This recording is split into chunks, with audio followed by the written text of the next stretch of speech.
मध्य प्रदेश में एक बार फिर चीतों को लाने की तैयारी शुरू हो गई है। दक्षिण अफ्रीका के बोत्सवाना से 8 चीतों को लाया जाएगा। जनवरी में इन चीतों को कूनो पालपुर राष्ट्रीय उद्यान में लाया जा सकता है, जिससे कूनो नेशनल पार्क में चीतों का कुनबा बढ़ जाएगा।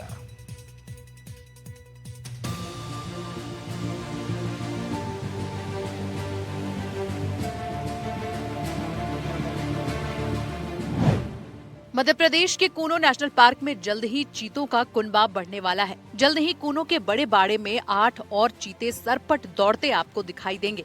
दरअसल दक्षिण अफ्रीका के बोत्सवाना से 8 चीतों को लाया जा रहा है, जिसमें 2 वयस्क मादा चीतों और उनके 6 छोटे शावक शामिल हैं। ऐसे में कूनो नेशनल पार्क में चीतों को लाने की तैयारियां जोरों पर चल रही हैं। अगले महीने ही कूनो नेशनल पार्क में लाए जा रहे 8 चीतों को शिफ्ट किया जाएगा। ऐसे में पार्क में बड़े बड़े बाड़े तैयार किए जा रहे हैं। ये वही चीते हैं जिसको बोत्सवाना ड्यूमा के अध्यक्ष गिदोन बोको ने भारत की राष्ट्रपति द्रौपदी मुर्मू को उपहार में सौंपा था। इस पर राष्ट्रपति ने कहा था कि इन चीतों को उपहार में देना वन्य जीव संरक्षण के प्रति बोत्सवाना की प्रतिबद्धता को दर्शाता है। ये चीते कूनो राष्ट्रीय उद्यान में अपने साथियों के साथ शामिल होंगे। इन चीतों के कूनो में शामिल होने के बाद मध्य प्रदेश में चीतों की संख्या में इजाफा हो जाएगा। अभी तक मध्य प्रदेश में कुल 27 चीते हैं। बात की जाए एमपी में चीतों के सफर की, तो 70 साल बाद एमपी के कूनो में चीतों की वापसी हुई। 17 सितंबर 2022 को चीतों की वापसी हुई। पीएम मोदी ने नामीबिया से लाए गए चीतों को कूनो में छोड़ा। नामीबिया से लाए गए 5 मादा और 3 नर चीतों को छोड़ा गया। फरवरी 2023 में दक्षिण अफ्रीका से 12 चीतों की नई खेप आई। सभी 12 चीतों को कूनो नेशनल पार्क में छोड़ा गया। अभी एमपी में वयस्क और शावक मिलाकर कुल 27 चीते हैं। एमपी में साल 2022 में नामीबिया से 8 और दक्षिण अफ्रीका से 12 चीते लाए गए थे, लेकिन इन 20 में से 9 शावकों की मौत हो चुकी है, जबकि प्रदेश में 26 चीता शावकों का जन्म भी हुआ है। इनमें से 10 शावकों की मौत हो गई, यानी कि 16 शावक अभी जिंदा हैं। ऐसे में मध्य प्रदेश में अभी 27 चीते हैं। इनमें 15 चीते खुले जंगलों में घूम रहे हैं, जबकि 3 चीतों को गांधी सागर अभ्यारण्य में छोड़ा गया है। एनडीटीवी के लिए श्योपुर से अजय राठौर की रिपोर्ट।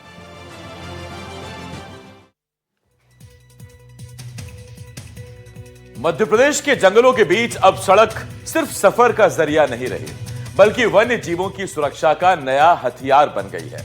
जबलपुर भोपाल मार्ग पर नेशनल हाईवे 45 के एक हिस्से में देश की पहली लाल उभरी सड़क तैयार की गई है, जिसे लोग अब जंगल में जानवरों के लिए बिछा रेड कारपेट कहने लगे। देखिए टेबल टॉप रेड मार्किंग पर हमारी ये पूरी रिपोर्ट।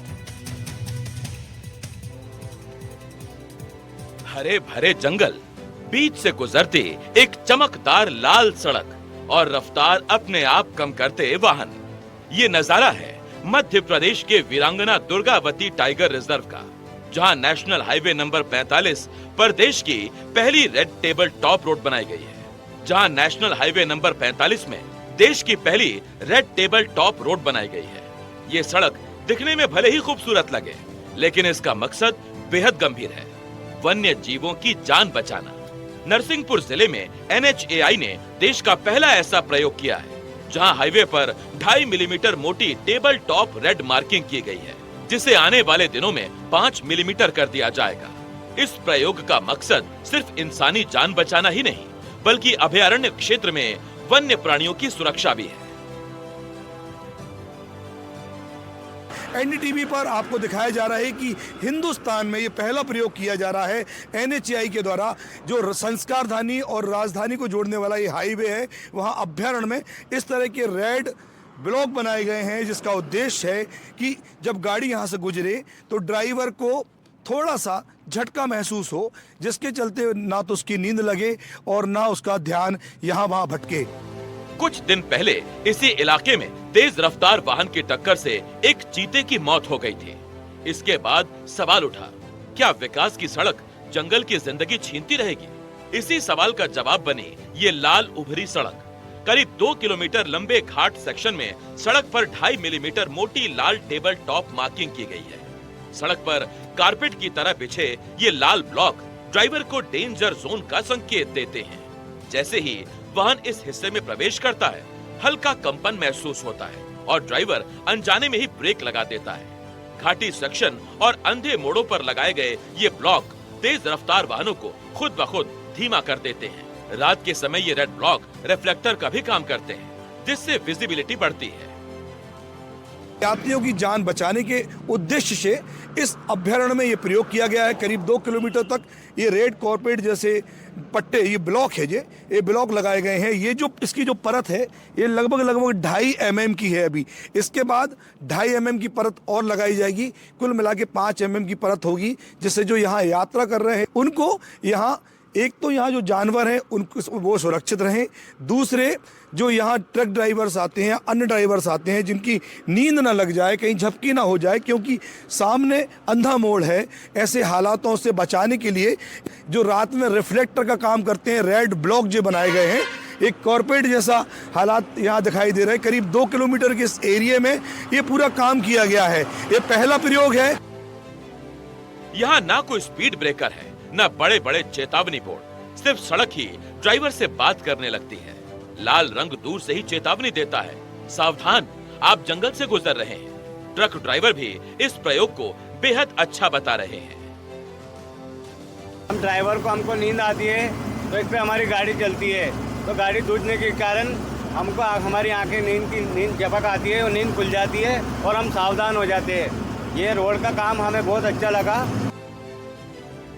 ये इलाका इसलिए भी बेहद खास है क्योंकि वीरांगना दुर्गावती मध्य प्रदेश का 7वां टाइगर रिजर्व है। यहाँ बाघों की संख्या लगातार बढ़ रही है। पहले यही हाईवे बाघ, तेंदुआ, हिरण और अन्य जानवरों के लिए मौत का रास्ता बन जाता था।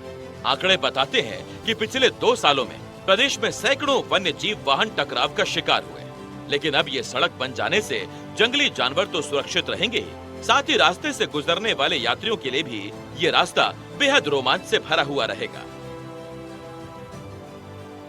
यात्रा को करने के दौरान लोग जो हैं वो रोमांच का एहसास तो कर ही रहे हैं, साथ में आजू बाजू जो पहाड़ियां हैं आसपास लगी हुई है उसका प्राकृतिक सौंदर्य का आनंद भी वो ले रहे हैं। और NHAI ने रोड के दोनों तरफ जालियां और पहाड़ी से जो घेराव किया हुआ है उसकी कोशिश ये है कि जानवर यहाँ ना आए, वन्य जीवों का संरक्षण भी हो और आप अपनी रफ्तार से चलें, जिससे आपके घर कोई इंतजार कर रहा है तो आप अपने घर भी सुरक्षित पहुंच सकें। हमारे यहाँ नरसिंहपुर जिले जो है MP के लिए उपलब्धि है, बहुत शानदार अनुभव है और दुर्घटनाओं से काफ़ी बचाव है।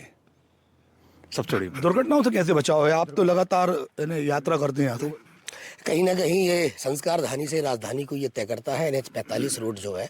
और यहाँ सबसे बड़ी खासियत है साहब ये कि अंडर पास ब्रिज जो 25 बनाए गए हैं, बड़े खास मेहमान जो अपने यहाँ रुके हैं, शेर हैं, चीता हैं, हिरण हैं, जो भी जंगली जानवर, उनकी सुरक्षा के दृष्टिकोण को देखते हुए ये वाकई में ये बहुत अच्छा रोड बनाया है।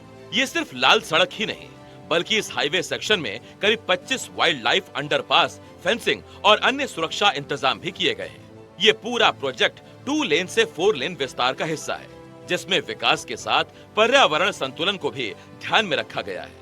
दिलचस्प बात यह है कि ये तकनीक दुबई जैसे देशों से प्रेरित मानी जा रही है, जहां उभरी टेक्सचर वाली सड़कों से वाहन धीमे चलते हैं और जानवरों को नुकसान नहीं पहुंचता। करीब 2 किलोमीटर लंबे घाट सेक्शन में इस अनोखी सड़क पर 2.5 मिलीमीटर मोटी लाल टेबल टॉप मार्किंग की गई है, जिससे रास्ते से गुजरने वाले वाहन चालकों को हल्का कंपन महसूस होगा। इसी के साथ जानवरों की सुरक्षा के लिए इस पूरे रास्ते में 25 अंडर ब्रिज बनाए गए हैं, जिसके कारण आवाजाही आसान होने के साथ जानवर भी सेफ रहेंगे। बेसिकली भोपाल और जबलपुर वाला जो सेगमेंट है NHAI का रोड का हमारा, उसमें जो अपना घाट सेक्शन पड़ता है नौरादही अभ्यारण्य के बीच वाला, उसमें एक नई टेक्नोलॉजी के माध्यम से जो NHAI ने काम किया है, उसमें रोड पर रेड पैचेस बनाए हैं, जिसका काम है, एक तो हाई रिस्क जोन है, वो थोड़ा एक्सीडेंट प्रोन जोन है, बहुत सकरा घाट है, तो उसको एक दिखाने के लिए। दूसरा रिफ्लेक्टर्स हैं बेसिकली जो उस क्षेत्र में थोड़ा सुरक्षा को बढ़ाने के लिए लगाए गए हैं। तो ये पहली बार इस क्षेत्र में प्रयोग किया गया है और मतलब काफ़ी अच्छे, अगर आप उसमें ट्रैवल करें तो आपको मतलब उसका एहसास होता है कि मतलब इससे कुछ आपको गाड़ियाँ चलाने में थोड़ा सहयोग मिलता है। घेराव किया हुआ है, उसकी कोशिश ये है कि जानवर यहाँ ना आए, वन्य जीवों का संरक्षण भी हो और आप अपनी रफ्तार से चलें, जिससे आपके घर कोई इंतजार कर रहा है तो आप अपने घर भी सुरक्षित पहुँच सकें।